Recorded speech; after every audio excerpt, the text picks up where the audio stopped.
Hello viewers, welcome back to my YouTube channel. Physics के students को बहुत सारे फार्मूलाज याद रखने पड़ते हैं, लेकिन अगर आपको एक फार्मूला से दूसरा फार्मूला ड्राइव करना आता है तो फिर आपको इतनी सारी चीजें याद रखने की जरूरत नहीं पड़ेगी। जब भी कोई चीज यूनिफॉर्म एक्सेलरेशन से मूव करती है तो उसकी फाइनल वेलोसिटी, इनिशियल वेलोसिटी और डिस्टेंस मालूम करने के लिए खास इक्वेशंस का इस्तेमाल किया जाता है, तो जिसे हम तीन इक्वेशंस ऑफ मोशन कहते हैं। तो आज हम उनमें से फर्स्ट इक्वेशन ऑफ मोशन को ड्राइव करेंगे, जो कि एक्चुअली फाइनल वेलोसिटी का फार्मूला है। तो किस तरीके से हम फाइनल वेलोसिटी के फार्मूला तक पहुंचते हैं, आइए इसे समझते हैं। फर्स्ट इक्वेशन ऑफ मोशन को ड्राइव करने के लिए पहले हमें असाइन करने होंगे कुछ सिंबल्स, जैसे कि vi, ये इनिशियल वेलोसिटी का सिंबल है। vf फाइनल वेलोसिटी के लिए यूज करेंगे। स्मॉल a हम एक्सेलरेशन को शो करने के लिए इस्तेमाल करेंगे और t टाइम को शो करेगा। और हमें मालूम है कि जब भी हम एक्सेलरेशन मालूम करते हैं तो वो change in velocity divided by time होती है। एक्सेलरेशन का फॉर्मूला होता है a vf vi upon t।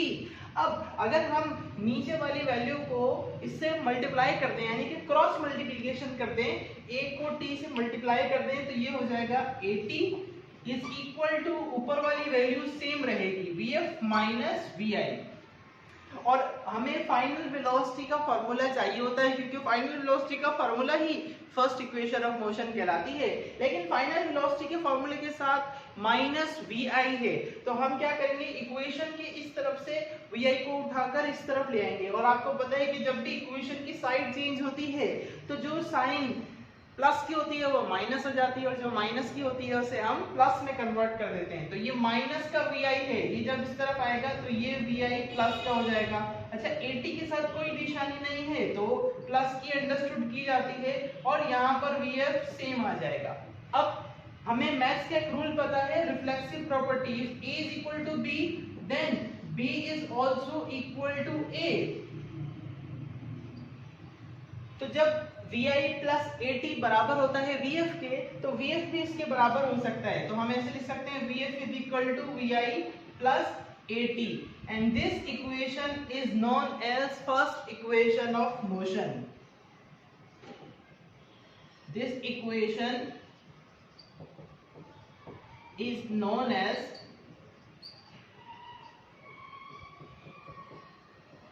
first equation of motion. इस इक्वेशन को ही फर्स्ट इक्वेशन ऑफ मोशन कहते हैं। ये एक्चुअली फाइनल वेलोसिटी का फार्मूला है, तो फाइनल वेलोसिटी के फार्मूला को फर्स्ट इक्वेशन ऑफ मोशन कहते हैं। अब इस फार्मूले में अगर हम देखें तो चार वेरिएबल्स यूज हो रहे हैं, एक फाइनल वेलोसिटी, एक इनिशियल वेलोसिटी, एक एक्सेलरेशन और एक टाइम। तो इससे चार फार्मूलाज हम ड्राइव कर सकते हैं। एक फार्मूला तो एक्सेलरेशन का यहाँ पर ऑलरेडी लिखा हुआ है, और एक फॉर्मूला हम टाइम का भी बना सकते हैं। वो किस तरीके से, जैसे यहाँ पर at is equal to vf minus vi था, तो at is equal to vf minus vi। अगर हम a से दोनों तरफ डिवाइड कर दें, dividing both side by a, तो ये कैंसिल हो जाएगा, और यहाँ पर टाइम पीरियड का फॉर्मूला आ जाएगा t is equal to vf minus vi upon a। This is the formula of time. तो एक फार्मूला एक्सेलरेशन का था, एक फार्मूला टाइम का आ गया, और एक फार्मूला फाइनल वेलोसिटी का। लेकिन अभी एक इनिशियल वेलोसिटी एक्स्ट्रा रह गई है, तो इसका भी फार्मूला ड्राइव कर लेते हैं। सो यहाँ पर हम देखें तो vi plus 80 is equal to vf है। अगर हम इस 80 को उस तरफ ले जाएं तो ये 80 यहाँ पर प्लस का है, वहां पर जाकर माइनस का हो जाएगा, तो यहाँ पर सिर्फ और सिर्फ vi रह जाएगा। तो ये vi is equal to vf minus 80। So this is the formula of initial velocity, this is formula of time, this is formula of acceleration, and this is the formula of final velocity। तो यूं एक formula से हम मुख्तलिफ formulas को drive कर सकते हैं। ओके, तो उम्मीद है आज का लेक्चर आपको समझ में आया होगा। तो इस तरीके से हम फर्स्ट इक्वेशन ऑफ मोशन को ड्राइव कर सकते हैं। उम्मीद है आज की वीडियो में आपको बहुत कुछ सीखने को मिला होगा। अगर फिर भी कोई क्वेश्चन है या डाउट है तो आप कमेंट बॉक्स में पूछ सकते हैं। मिलते हैं नई वीडियो में एक नए टॉपिक के साथ, तब तक अपना ख्याल रखिएगा। Good bye.